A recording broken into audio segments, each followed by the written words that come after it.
San Diego, a 22-year-old former nursing student was sentenced to life in prison without the possibility of parole Thursday for bursting into a Southern California synagogue on the last day of Passover in 2019 with a semi-automatic rifle, killing one worshiper and wounding 3 others.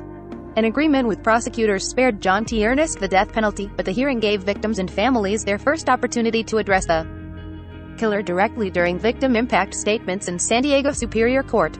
Ernest's attorney said Ernest wanted to make a statement, but Judge Peter Deda refused, saying he did not want the hearing to become a political forum for white supremacist views. 1 killed, 3 injured in shooting at California synagogue.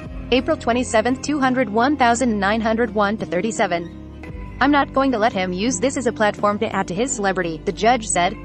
There was no visible reaction from Ernest, who stared straight. Minutes after the shooting, Ernest called a 911 dispatcher to say he shot up the synagogue to save white people.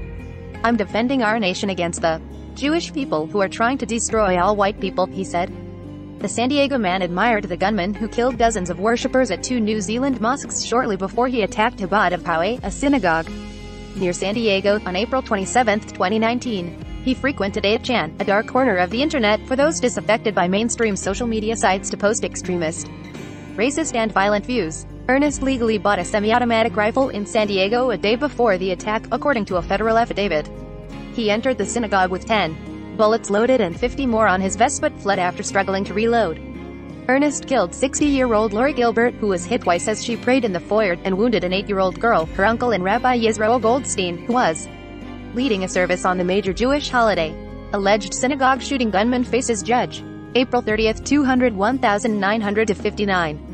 The Ernest family issued a statement after the shooting expressing shock and sadness, calling their son's actions a terrifying mystery.